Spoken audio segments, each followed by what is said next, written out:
Bismillahirrahmanirrahim. Assalamualaikum warahmatullahi wabarakatuh. Innal hamdalillah nahmaduhu wa nasta'inuhu wa nastaghfiruh wa na'udzu billahi min shururi anfusina wa min sayyiati a'malina. Man yahdihillahu fala mudilla lahu wa man yudlil fala hadiya lahu.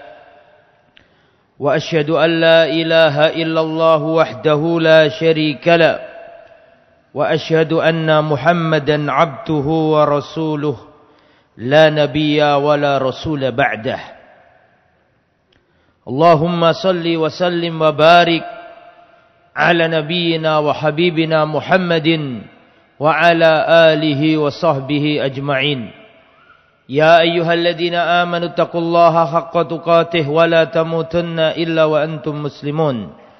يا أيها الناس اتقوا ربكم الذي خلقكم من نفس واحدة وخلق منها زوجها وبث منهما رجالا كثيرا ونساء واتقوا الله الذي تساءلون به والأرحام إن الله كان عليكم رقيبا. يا أيها الذين آمنوا اتقوا الله وقولوا قولا سديدا يصلح لكم أعمالكم ويغفر لكم ذنوبكم ومن يطع الله ورسوله فقد فاز فوزا عظيما. أما بعد فإن أصدق الحديث كتاب الله وخير الهدى هدى محمد صلى الله عليه وسلم وشر الأمور محدثاتها وكل محدثة بدعة wa kullu bid'atin dhalalah wa kullu dhalalatin finnar. Ma'asyiral hadirin, para rawuh rahimani wa rahimakumullah. Alhamdulillah kita kembali dipertemukan Allah di Masjid Namira Lamongan. Mudah-mudahan hadirnya kita semua di tempat ini menggugurkan dosa-dosa kita semua. Amin ya rabbal alamin. Salawat serta salam juga kita aturkan kepada junjungan kita Nabiullah Muhammad sallallahu alaihi wasallam, para keluarga, istri beliau, para sahabat beliau dan seluruh umatnya yang setia berjalan di atas sunnah dan manhaj beliau. Dan tak lupa kita ucapkan jazakumullah khairan katsiran kepada seluruh pengurus Yayasan Masjid Namira dan seluruh pengurus takmir Masjid Namira. Mudah-mudahan apa yang sudah diupayakan, tenaga, pikiran, finansial untuk memakmurkan Masjid Namira ini dicatat oleh Allah sebagai pemberat timbangan amal kebaikan di akhirat kelak. Amin ya rabbal alamin. Darsunal yaum, pelajaran kita kali ini, materi kita kali ini, kita akan berbicara tentang pendekar di antara pendekar-pendekarnya sahabat.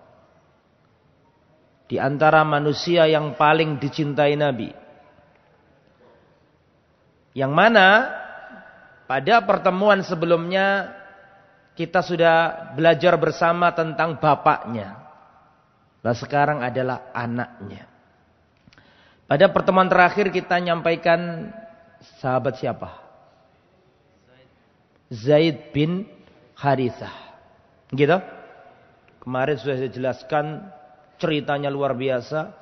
Zaid bin Harithah ini julukannya Hibbin Nabi. Kecintaannya Nabi. Lah, Zaid kemarin saya jelaskan satu-satunya sahabat Nabi yang namanya ada di dalam Al-Quran. Kemarin sudah kita jelaskan. Masih ingat ibu-ibu? Catatannya boleh dibuka. Lah, Zaid bin Harithah kemarin saya jelaskan. Lah sekarang ini anaknya. Jadi Zaid bin Harithah pada pertemuan yang lalu saya jelaskan bahwa beliau adalah mantan anak angkat Rasulullah. Terus turun ayat dari langit melarang anak angkat. Maka setelah itu tidak dipanggil lagi Zaid bin Muhammad. Dulu sempat dipanggil Zaid bin Muhammad. Tapi turun ayat, ya, ud'uhum li'abaihim, panggillah bocah itu sesuai dengan nama bapaknya. Maka setelah itu dipanggil Zaid bin Haritha. Tapi cintanya Nabi enggak berubah. Sayangnya Nabi enggak berubah. Welas asihnya Nabi kepada Zaid tidak berubah. Dan Zaid termasuk yang awal-awal masuk Islam. Bahkan ketika Rasulullah dakwah di Taif, dilempari batu berdarah-darah, yang menemani Rasulullah ya cuma Zaid bin Haritha. Yang dulu disebut Zaid bin Muhammad. Lah kita enggak berbicara Zaid, sudah selesai. Itu bapaknya, sekarang anaknya. Namanya siapa kira-kira? Namanya Usamah bin Zaid bin Haritha radhiyallahu anhuma. Jadi Usamah itu nama sahabat Nabi yang mulia. Ini bukan Usamah bin Laden loh ya. Beda ini ya. Ini Usamah bin Zaid, nama sahabat Nabi, orang yang diantara orang yang dicintai Nabi. Bagaimana kisahnya kita simak. Beliau adalah, biasanya mukadimah saya sampaikan keutamaan sahabat. Tapi sudah sering saya sampaikan, insya Allah jenengan sudah paham. Siapakah sahabat Nabi ini? Beliau adalah Usamah bin Zaid. Usamah putranya Zaid. Abuhu, bapaknya beliau namanya Zaid bin Haritha. Al-musamma fi suratil Ahzab. Satu-satunya sahabat Nabi yang namanya dicantumkan dalam Al-Quran. Yaitu bapaknya Usamah. Siapa namanya kemarin? Zaid bin Haritha. Ummuhu hiya Ummu Aiman. Ibunya Usamah adalah Ummu Aiman. Siapa Ummu Aiman ini? Ummu Aiman adalah ibu asuhnya Rasulullah Sallallahu Alaihi Wasallam. Masih ingat kemarin? Tolong jangan dilupakan, biar saya nggak ngulangi lagi ceritanya. Masih ingat nggak? Ya, Rasulullah itu punya ibu asuh. Karena Rasulullah itu lahir, ayahandanya beliau sudah wafat, yatim. Umur 6 tahun yatim piatu, betul? Betul? Umur 6 tahun diasuh oleh kakeknya. Lah itu ada seorang wanita yang ngasuh Nabi. Wanita itu namanya Ummu Aiman. Nama aslinya Barkah atau Barokah. Ummu Aiman ini hitam keriting. Dari Habasiyah. Tapi Rasulullah sangat hormat. Rasulullah sangat cinta sama wanita ini. Bahkan Nabi memanggilnya dengan ibunda. Karena koyok emae. Jadi waktu ngasuh Nabi itu dia bukan perempuan tua, bukan. Waktu ngasuh Nabi dia itu jariyah. Budak perempuan yang masih bocah, masih remaja begitu. Bisa dipahami ya? Masih remaja itu ngemong Nabi. Lah. Zaid bin Haritha setelah cerai dengan Zainab binti Jahaz yang kemarin sudah saya ceritakan. Masih ingat kan? Nikah sama Ummu Aiman. Punya anak namanya Usama bin Zaid. Usama bin Zaid secara fisik tidak niru bapaknya yang putih. Betul? Kalau bapaknya kan Zaid bin Haritha orang Arab, putih, ganteng. Istrinya Ummu Aiman orang Habasyah, Ethiopia, orang Afrika begitu, hitam. Tapi mulia. Lah nikah punya anak namanya Usama bin Zaid. Usama bin Zaid adalah tokoh yang sedang kita pelajari ini. Beliau ini fisiknya, kulitnya niru siapa? Niru ibunya, hitam keriting. Itu Usama. Tapi dicintai Nabi luar biasa. Nanti kita baca keutamaannya. Tazawwajat Zaid bin Haritha wa anjabat minhu Usama bin Zaid. Zaid bin Haritha nikah sama Ummu Aiman. Karena dalam riwayat Nabi pernah mengatakan bahwa Ummu Aiman adalah wanita penghuni surga. Maka Zaid mengatakan, ya Rasulullah izinkan aku nikah sama Ummu Aiman. Menikah. Punya anak namanya Usama bin Zaid. Yang nanti jadi pendekarnya sahabat. Yaqulu Anas. Qala Abu Bakar ba'da wafati Rasulillah. Anas bin Malik berkata, Abu Bakar As-Siddiq radhiyallahu anhu setelah ditinggal wafat Rasulullah, maka Abu Bakar ngomong ke Umar. Saya ulangi, setelah Rasulullah wafat, Maka Abu Bakar ngomong sama Umar, "Intolik bina ila ummi Aiman nazuruha kama kana Rasulullah sallallahu alaihi wasallam." Wahai Umar, ayo ikut aku. Kita pergi ke rumahnya Ummu Aiman, mengunjungi Ummu Aiman. Sebagaimana dulu Rasulullah ketika masih hidup, seringkali Rasulullah mengunjungi Ummu Aiman. Falamma intahaina ilaiha bakat. Ketika kami sampai di rumahnya Ummu Aiman, setelah Rasulullah dikebumikan wafat, kita datang ke rumahnya Ummu Aiman nangis. Maka Abu Bakar dan Umar berkata kepadanya, "Ma yubkiki?" Apa yang membuatmu menangis wahai Ummu Aiman? "Ma indallahi khairun li rasulihi sallallahu alaihi wasallam." Apakah kau nangisi wafatnya Nabi? Apa yang ada di sisi Rasulullah, apa yang ada di sisi Allah itu lebih baik untuk Rasulullah daripada dunia ini. Qalat. Maka Ummu Aiman berkata, ini emaknya siapa? Usama. Ummu Aiman berkata, "Ma'abki alla akuna a'lam anna ma indallahi khairun li rasulihi sallallahu alaihi wasallam." Aku menangis bukan karena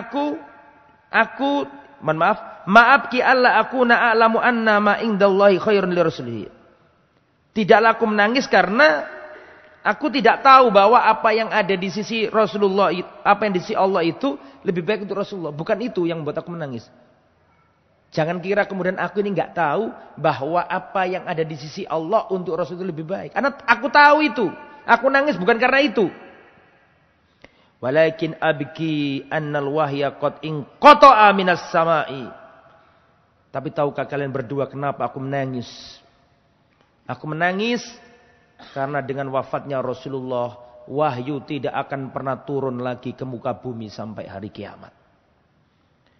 Maka akhirnya Abu Bakar dan Umar pun ikut menangis. Seperti tangisan siapa? Ummu Aiman. Jadi Abu Bakar sama Umar itu mengira nangis karena Ummu Aiman ini mungkin kurang paham bahwa apa yang ada di sisi Allah untuk Rasulnya lebih baik daripada dunia ini. Kata Ummu Aiman, bukan itu. Kalau itu mah aku tahu. Rasul sudah dipersiapkan tempat terbaik oleh Allah. Bukan itu yang buat aku nangis. Yang buat aku nangis adalah dengan kematian Rasulullah. Maka wahyu terputus sampai hari kiamat dan gak mungkin ada lagi wahyu. Akhirnya Abu Bakar dan Umar ikut nangis. Lah, sekarang kita berbicara Usama. Apa saja keutamaan Usama? Yang pertama, hubbun Nabi atau hibbun Nabi sallallahu alaihi wasallam. Beliau ini termasuk kecintaannya Nabi. Usama ini termasuk kecintaannya Nabi. Atau, awalan hubbun Nabi sallallahu alaihi wasallam lahu. Kecintaan Nabi kepada Usama. Jadi Nabi itu seneng banget sama Usama. Usama itu, ya, kalau bapaknya saja itu pernah jadi anak angkatnya Nabi. Secara umur berarti kan Rasulullah sama Zaid bin Harisah, jelas Rasulullah lebih tua, betul tak? Betul apa enggak? Wong Zaid ini mantan anak angkatnya. Lah ini bukan mantan anaknya, bukan mantan anak angkat lagi, tapi anaknya mantan anak angkat. Berarti antum sudah tergambar bagaimana selisih umurnya Rasulullah dengan umurnya siapa? Usama. Jauh apa dekat? Jauh. Wong kalau bapaknya aja mantan anak angkatnya Nabi, lalu bagaimana dengan anak dari mantan anak angkat? Berarti koyok cucu. Bisa dipengertosi? Jadi jauh umurnya Rasul sama Usama. Usama masih kecil pada waktu itu. Tapi Rasul itu senang sama bocah ini. Ya. Karena Rasulullah yuhibbu Usama bin Zaid hubban azima. Dulu Rasulullah itu sangat mencintai Usama dengan kecintaan yang luar biasa. Dan dalilnya banyak. Dalilnya sangat banyak. Yang pertama, di antara dalil bukti bahwa Rasulullah sangat mencintai Usama. Qauluhu wa aimullahi laqad kana Zaid bin Harithah khaliqan lil imarah. Wa in kana min ahabbin nas ilayya wa inna hadha Usama bin Zaid la min ahabbin nas ilayya ba'dahu. Rasulullah ngomong kepada para sahabat, demi Allah, Zaid bin Haritha adalah orang yang pantas jadi pemimpin. Dan memang kenyataannya demikian. Ketika Rasulullah SAW masih hidup, mengirim pasukan namanya Perang Mu'tah, itu yang dijadikan oleh Rasulullah panglima jenderal tertinggi adalah Zaid bin Haritha. Kemudian Zaid bin Haritha gugur dalam perang apa? Mu'tah. Kemarin sudah kita jelaskan gitu. Oke. Kemudian kata Rasulullah, dan Zaid bin Haritha adalah termasuk orang yang paling aku cintai. Dan sesungguhnya anaknya ini, bocah ini, Usama ini adalah di antara manusia yang paling aku cintai setelah kepergian bapaknya. Di Rasulullah itu di depan para sahabat ngudu-nguduno. Nek piyambak itu benar-benar cinta kepada Usama. Makanya anakku tak jenengi Usama. Soalnya benar-benar terinspirasi aku. Namanya itu anak jenengono Usama. Wa qala Usama bin Zaid. Perhatikan. Usama kecil pernah berkata. Perhatikan. Usama kecil pernah berkata. Kana Nabi sallallahu alaihi wasallam ya'khuduni wal Hasan. Pernah suatu saat Rasulullah itu mengambil aku. Bocah kecil. Namanya siapa tadi? Usama bin Zaid. Keriting hitam. Aku pernah diambil sama Nabi. Kemudian Nabi juga mengambil cucunya yang bernama Al-Hasan. Dan sampean tahu wajahnya Hasan. Al-Hasan cucunya Nabi, anaknya Ali bin Abi Thalib sama Fatimah. Dalam riwayat dikatakan termasuk orang yang wajahnya paling mirip Rasulullah. Al-Hasan bin Ali bin Abi Thalib bin Abdul Muthalib bin Hashim bin Abdi Manaf dan seluruh ini. Cucunya Nabi Al-Hasan. Ini wajahnya mirip Nabi. Putih, belenga-belenga, ganteng. Kata Usama bin Zaid, aku pernah diambil Nabi. Aku dipangku. Dan juga siapa? Hasan juga dipangku. Atau di bawah. Kemudian Rasulullah berkata, Allahumma inni uhibbuhuma. Allahumma ahibbahuma fa inni uhibbuhuma. Ya Allah, cintailah dua anak ini. Karena sungguhnya aku mencintai keduanya. Itu wong barat belum ngerti hak asasi manusia. Tenggelam dalam perbudakan, tenggelam dalam kedoliman suku-suku Romawi kuno. Itu Rasulullah sudah mengajarkan kepada umat. Ini hitam, ini putih, dua-duanya dicintai sama Nabi. Belum ada PBB, belum ada piagam hak asasi manusia, belum ada. Makanya kalau orang wong barat ngomong hak asasi manusia, pret, ojo digugup belas. Ya. Islam sudah jauh lebih dulu. Bilal bin Rabah di zaman itu kulit hitam itu gak dianggap, termarginalkan. Itu terjadi di semua bangsa, mau bangsa Eropa, mau bangsa manapun.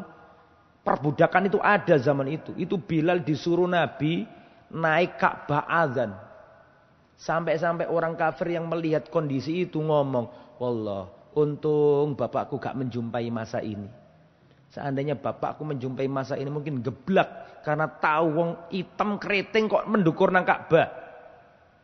Makanya, kata para peneliti, bahkan peneliti barat sekalipun yang non muslim mengatakan, Muhammad ini tidak sekedar tidak rasis. Tapi Muhammad ini anti rasis. Paham maksudnya?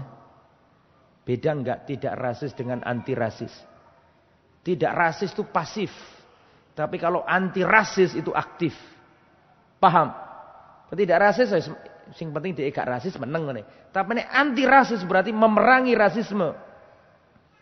Ya, Rasulullah. Pernah Rasulullah mendengarkan seorang sahabat manggil sahabat yang lain, ya ibnas sauda, wahai anak perempuan hitam. Marah Nabi. Innaka mru'un fika jahiliyah. Kamu itu laki-laki masih ada benih-benih jahiliyah. Rasulullah mengajarkan keadilan. Lah Usama ini dicintai Nabi luar biasa. Bayangkan diambil Nabi sama cucunya sendiri. Cucu kesayangannya. Yang wajahnya paling mirip Rasulullah. Ganteng luar biasa. Itu Rasulullah ngomong, ya Allah cintailah dua bocah ini. Karena sungguhnya aku mencintai keduanya. Ini bukti benar-benar Rasulullah itu cinta sama siapa? Usama. Rasulullah berkata, Usama ahabbun nas ilayya. Saya enggak tahu ya, kitab ini sudah diterjemahkan apa belum. Kalau diterjemahkan, saya termasuk yang merekomendasikan untuk dimiliki kitab. Bagus sekali kitab ini. Tentang sahabat-sahabat Nabi. Tapi saya enggak tahu. Saya pernah diminta untuk terjemahkan tapi kono waktu. Ya, kono waktu. Waktu ini ono, cuma ya kadang-kadang kita orang ini banyak kesibukan.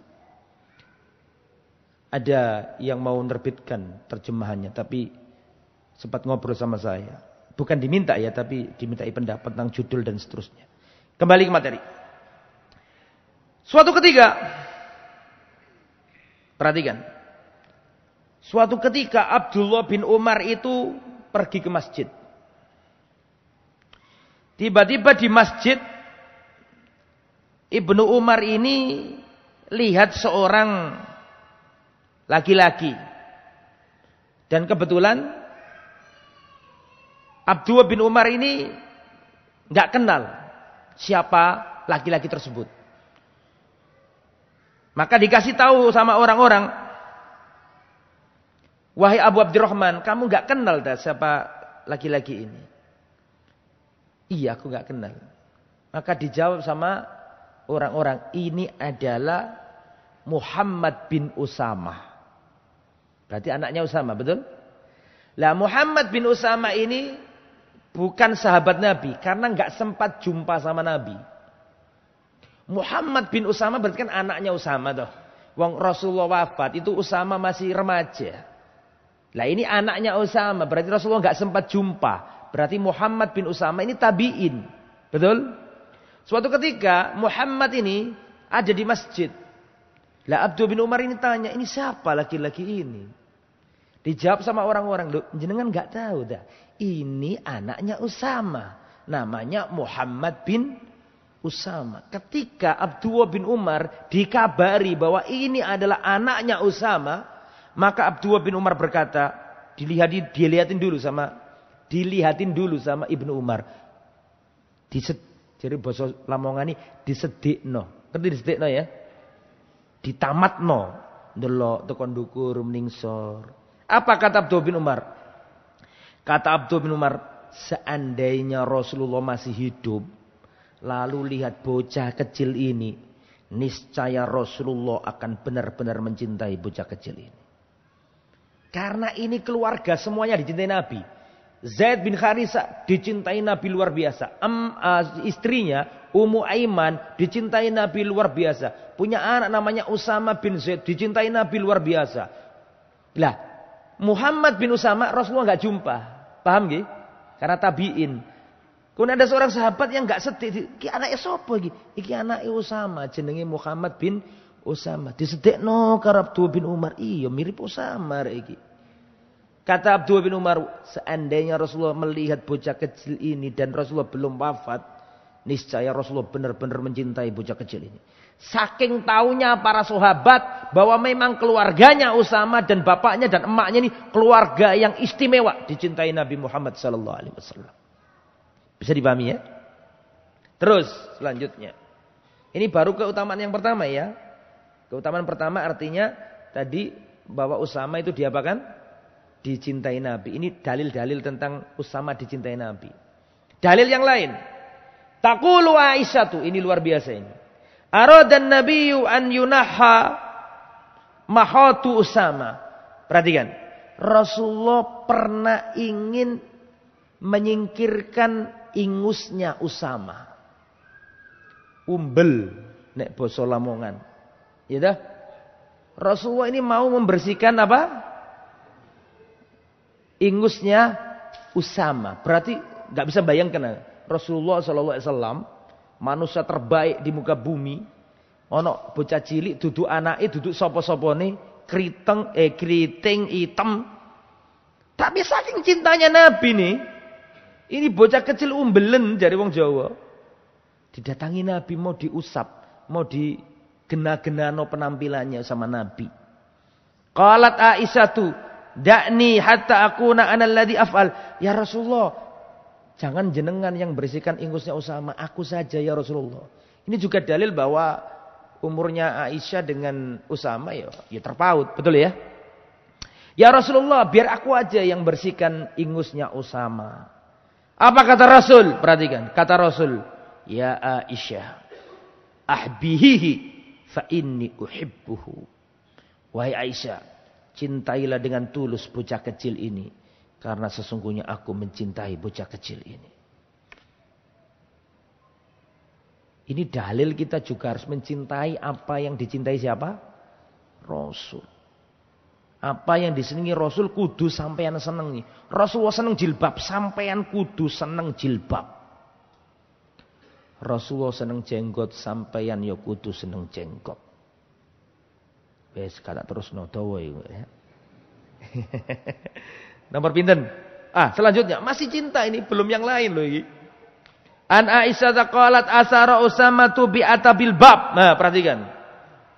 Pernah Usama kecil, ini sik cilik lho, durung cerita sing gede-gede tadi panglima perang durung iki. Sik cilik iki. Usama kecil ini pernah jalan tersandung alasnya pintu. Pintu itu kan mesti ana bawani itu nggih. Apa basa Lamungane? Basane saiki gak ondok. Pintu itu kan ning sore kan ana repot makane jelenge. Alas pintu wis gitulah. Betul ya? Ono kok bahasa Jawa ini? Selundak.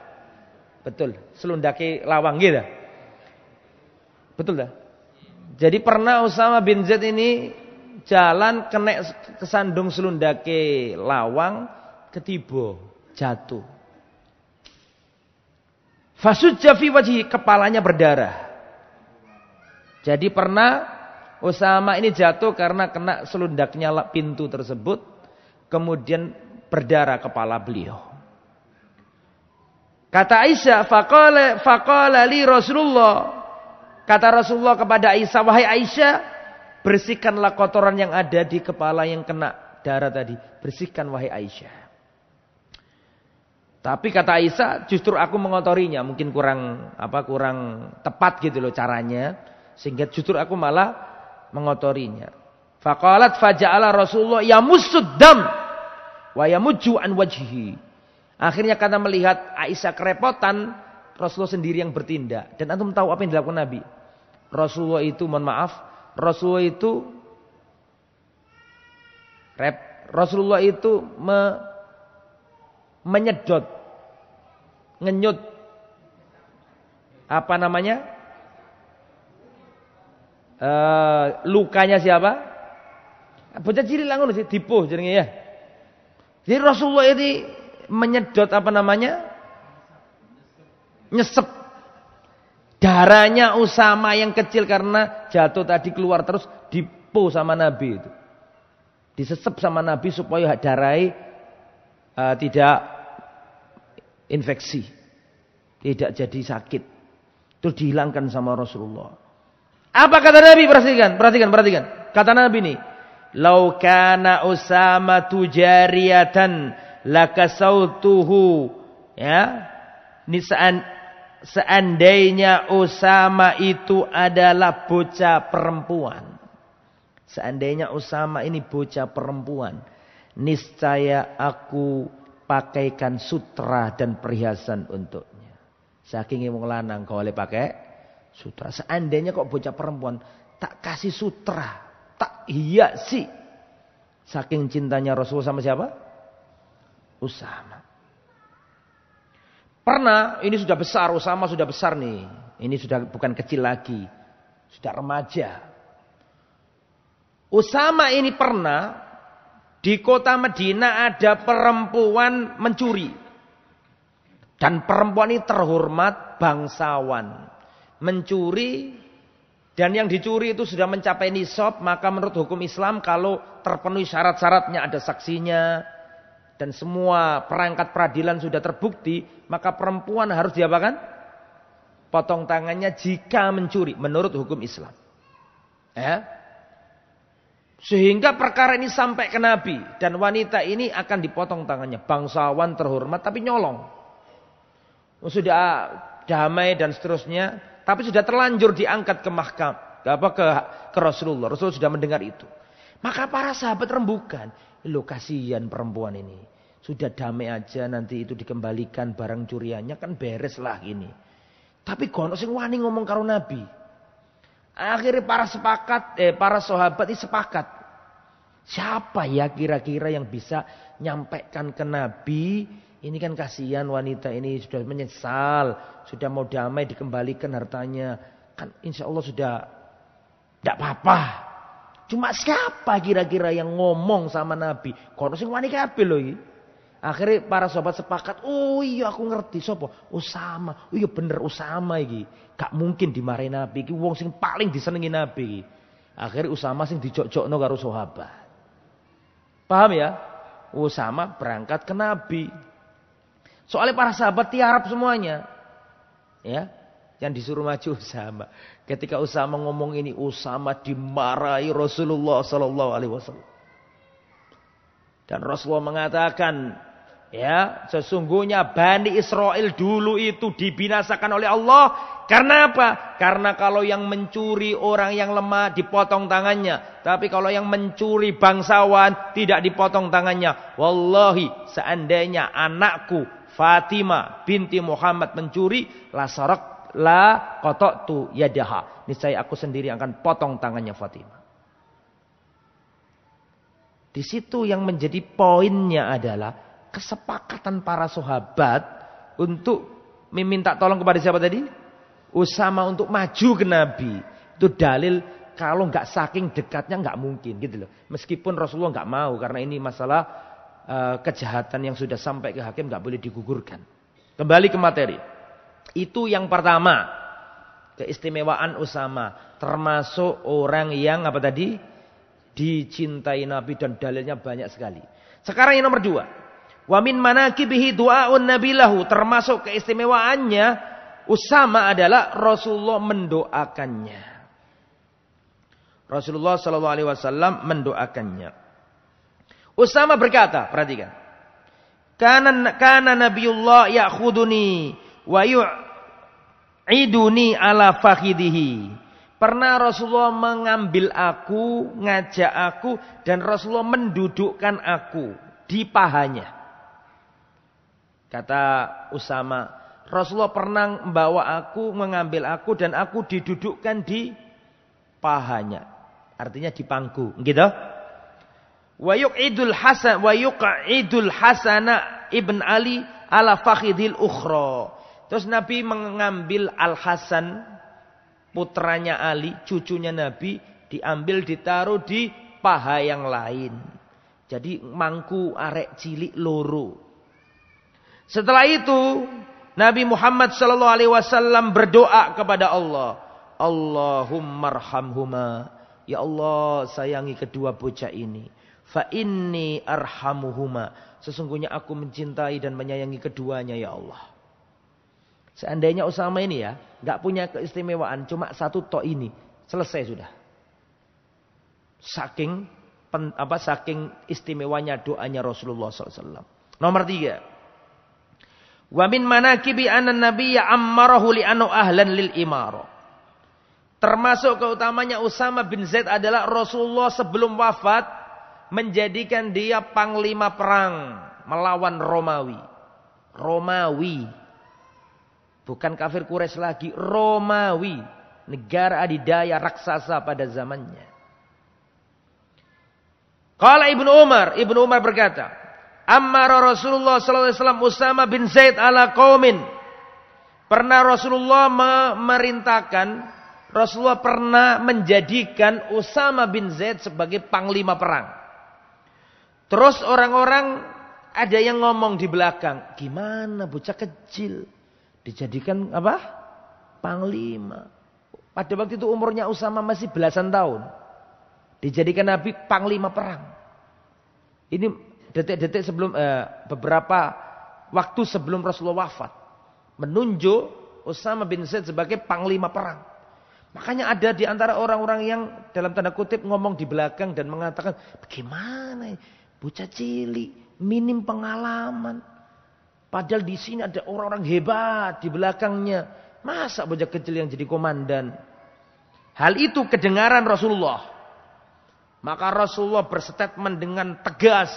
Dan Rasulullah mengatakan, jika kalian mencela kepemimpinan bocah ini, berarti dahulu kalian mencela kepemimpinan bapaknya. Wa imullahi laqad kana khaliqan lil imara. Demi Allah, sungguhnya dia ini layak, berhak dan pantas jadi pemimpin. Wa in kana min ahabbin nasi ilayya. Dan sesungguhnya dulu Zaid adalah orang yang paling aku cintai. Dan sekarang bocah ini adalah orang yang paling aku cintai setelah kewafatnya bapaknya. Di antara orang yang paling aku cintai. Pernah suatu ketika Rasulullah wafat, diganti Abu Bakar. Abu Bakar wafat, diganti Umar. Umar jadi khalifah. Itu kalau ada pembagian harta, maka Usama dikasih banyak sekali. Anaknya sendiri namanya Abdullah bin Umar dikasih dikit. Sampai Abdullah bin Umar berkata kepada ayahnya, wahai ayahanda, kenapa kau kasih Usama banyak sekali daripada aku? Padahal aku ini anakmu, anak khalifah. Apa jawab Umar? Wahai Abdullah, kau harus tahu kenapa aku ngasih Usama lebih banyak. Karena dia lebih dicintai Nabi daripada dirimu. Dan bapaknya dia lebih dicintai Nabi daripada bapakmu ini. Gak bisa protes. Lu asli ini Umar yo termasuk wong sing paling dicintai Nabi. Ini juga menunjukkan tawaduknya Umar dan hormatnya Umar kepada keluarganya siapa? Usama, Zaid dan Ummu Aiman. Padahal Umar sendiri yo dicintai Nabi. Tapi tawaduknya Umar dan Umar itu bisa memposisikan orang. Makanya dijawab. Karena dia lebih dicintai Nabi daripada dirimu. Dan bapakmu ini, dan bapaknya dia lebih dicintai Nabi dari bapakmu ini. Supaya anaknya enggak protes. Itu ya. Kemudian ikhwatal iman, lamma ammaron nabiyyu sallallahu alaihi wasallam Usamah bin Zaid ala dzalikal jais kana umruhu 18 sana. Ketika Rasulullah mengangkat Usamah jadi panglima perang, itu umurnya masih 18 tahun. Lulus SMA. Betul ya? Kurang lebih lulus SMA sudah jadi panglima perang. Ya. Wa kana fil jaisi Umar bin Khattab. Dan di antara yang ikut prajurit-prajurit Islam itu di antaranya Umar bin Khattab. Jadi Umar bin Khattab dipimpin bocah kecil. Walidzalika lam yalqa Umar bin Khattab Usama bin Zaid qad illa qala lahu assalamu alayka ya ayyuhal amir. Tufiya Rasulullah wa anta alayya amir. Maka setelah kejadian itu Umar bin Khattab kalau ketemu Usama, setelah kejadian itu maka Umar bin Khattab kalau ketemu Usama, Umar selalu ngomong assalamu alayka ya amir. Assalamu alayka wahai pemimpin, wahai komandan. Kenapa? Karena Rasulullah wafat, engkau adalah komandan kami. Jadi Rasulullah ngangkat Usama terus Rasulullah wafat. Jadi posisinya posisi Usama itu sebagai komandan. Ketika siapa? Rasulullah wafat. Makanya zaman berlalu Rasulullah wafat, Abu Bakar wafat. Umar ini kalau ketemu Usama bocah kecil itu, selalu Umar berkata, assalamu alayka ya amir, ya ayyuhal amir. Semoga keselamatan, kesejahteraan bagimu wahai panglima kami. Itu menunjukkan tawaduknya Umar bin Khattab. Kemudian ikhwatal iman rahimani wa rahimakumullah. Pernah suatu ketika Rasul sudah wafat, yang jadi khalifah Abu Bakar. Abu Bakar jadi khalifah, muncul 3 perhara. 1 muncul nabi palsu. 2 muncul gerakan murtad. 3 muncul gerakan apa? Ingkar zakat. Jadi Rasulullah wafat, itu kota Madinah dan sekitarnya itu ditimpa 3 perhara.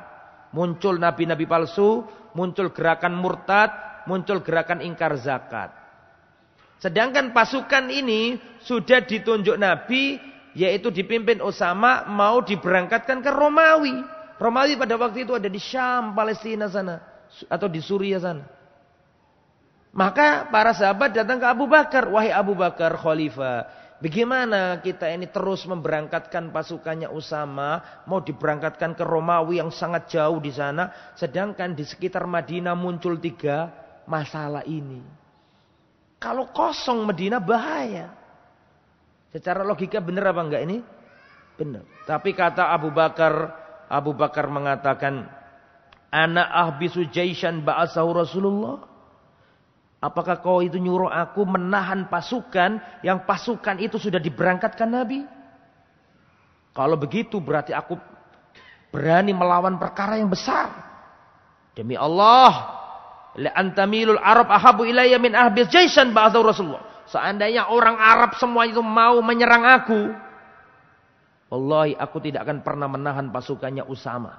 Karena yang memberangkatkan pasukannya Usama adalah Rasulullah. Seandainya anjing-anjing di kota Madinah berlarian, ya menarik kaki-kakinya istri-istri Nabi, demi Allah aku tidak akan pernah mengurungkan pasukan yang sudah diberangkatkan Rasulullah. Aku tidak akan pernah mengurai tali yang sudah diikat Rasulullah. Aku tidak akan mengambil bendera yang sudah ditancapkan. Tidak direken sama Abu Bakar. Lanjut pasukannya Usama. Nomor 4. Wa min manakibihi sururin nabi lidaf'is syubha anhu. Keutamaan Usama bin Zaid diantaranya adalah gembiranya Nabi. Ya, ketika syubhat itu hilang dari Usama, kerancauan itu hilang dari Usama. Maksudnya apa Ustaz? Begini, sudah pernah saya ceritakan kemarin ini. Jadi Usama itu dibuat ejek-ejekan orang kafir jahiliyah. Dan mereka berkata, wahai Zaid, ini bener anakmu dah. Kok hitam keriting ini? Awakmu kan putih. Jadi dibikin kerancauan nasabnya begitu. Maka yang dilakukan oleh orang-orang jahiliyah ini membuat Rasulullah sedih. Karena seakan-akan Usama ini diragukan nasabnya kepada siapa tadi? Zaid bin Harisah. Jadi ikut kepikiran Rasulullah. Tiba-tiba pada waktu itu seperti yang sudah saya ceritakan, Usama sama Zaid ini tidur di depan berselimut. Kelihatan kakinya 4. Yang lain ditutupi. Waktu itu ada orang dari suku Mudliji. Suku Mudliji ini suku yang paling pintar untuk tes DNA zaman dulu. Kalau lihat kaki sama kaki ini ngerti ini iki anak iki. Lihat tangan ngerti iki. Oh iki anak iki. Oh iki itu anak iki. Seje sikile. Itu paham. Lah suku Mudliji ini waktu jalan melewati Zaid bin Harisah dengan siapa tadi? Usama sedang tidur selimutan. Kelihatan kakinya 4 begini. Suku Mudliji begini. Ini kaki bagian dari kaki yang ini. Ucapan itu kebetulan didengar Nabi. Maka Nabi gembira. Oh berarti Zaid benar-benar berarti Usama benar-benar anaknya Zaid. Rasulullah masuk ke rumahnya Aisyah. Saking senengnya Nabi dengan omongannya orang suku Mudliji ini. Nabi masuk ke rumahnya Aisyah. Kemudian Rasulullah SAW gembira dan menyampaikan kepada Aisyah. Wahai Aisyah, tahukah kamu yang dikatakan oleh suku Mudliji tadi? Bahwa kakinya Usama itu adalah dari kakinya siapa? Zaid. Maka Nabi gembira senang. Khamisan. Nah ini yang luar biasa ini nomor 5 ini. Termasuk keutamaannya Usama adalah Nabi memilihkan seorang perawan, seorang wanita yang datang kepadanya untuk dijodohkan dengan siapa? Usama. Ceritanya bagaimana Ustaz? Begini. Dulu itu ada seorang sahabiat cantik namanya Fatimah binti Qais. Fatimah binti Qais. Ini yang ngelamar banyak laki-laki. Dalam riwayat ini disebutkan 2 laki-laki.